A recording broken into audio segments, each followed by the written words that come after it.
This picture was created from insights and experiences shared by hundreds of IAM members, representing a huge range of organizations and industries. Our question was this: what does it feel like to be on the asset management journey? The resulting picture is designed to be used as a large poster to stimulate conversation in your business about where you are on the journey. Hard copies are available from the IAM website.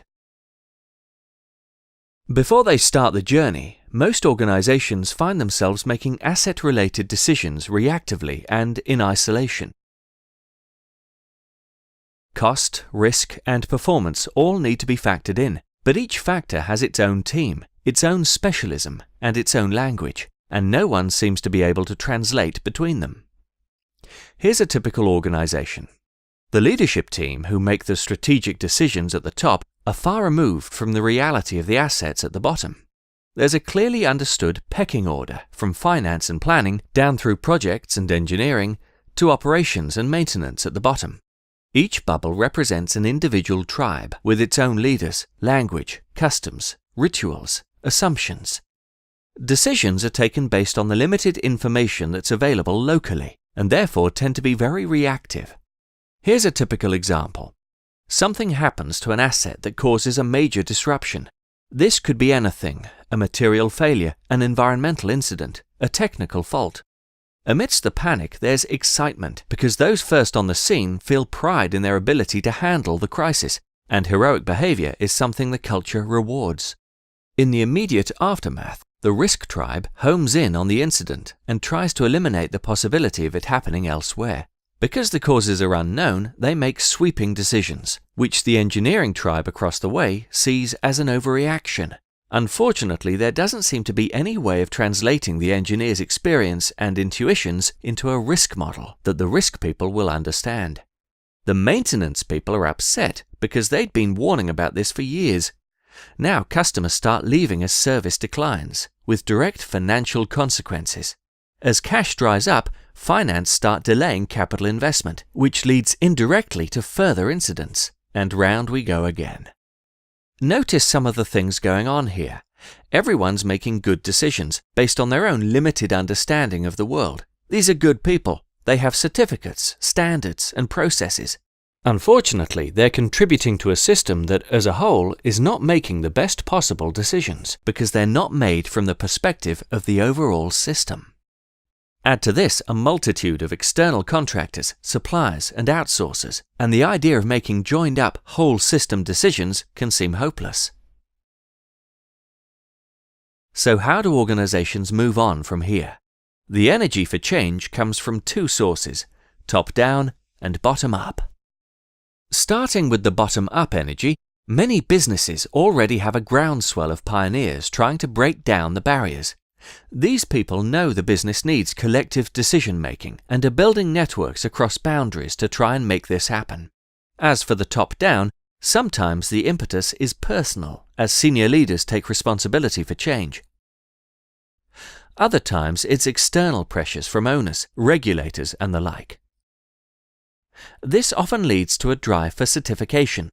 Unfortunately, it's not uncommon for businesses to push for PAS 55 or ISO 55000 status, put the certificate on the wall, then promptly revert to their old ways of doing things. We need more than this.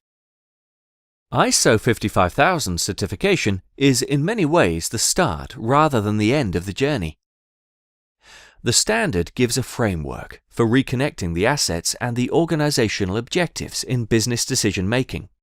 The biggest difference now is that at least people are sitting collectively around the table to make decisions. What this reveals, though, is just how much is missing before these decisions will start looking optimal. The clouds represent some of the things that are getting in the way. Looking upwards to the strategic objectives, these are often unclear, expressed in contradictory language, and point to competing agendas.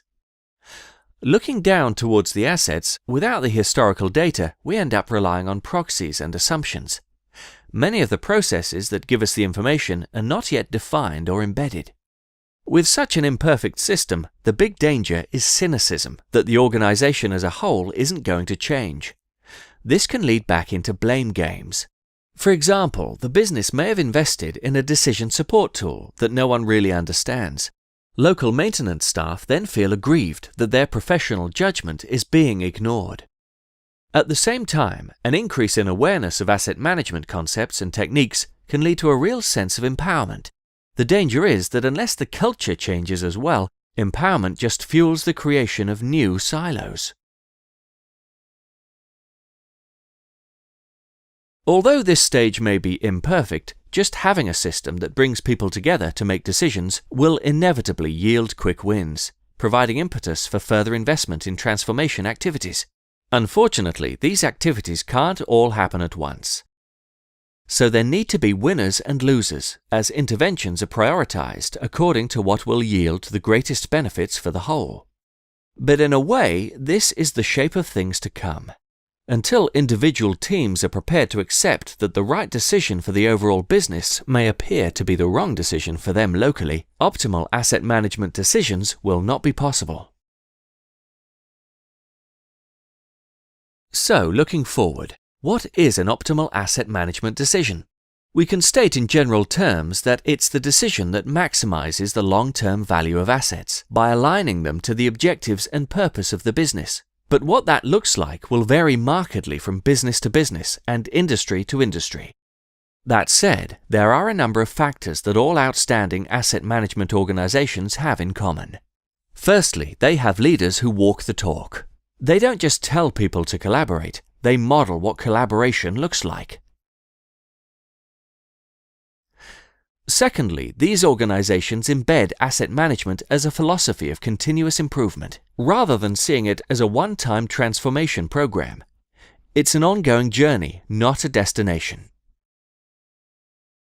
Thirdly, it's apparent that everyone is playing their part, whatever their role or seniority. The formal policies and management system provide a framework for integrated decision-making, but these organizations are very fluid in how insights and information flow from team to team. An example of this is how the organization treats its data.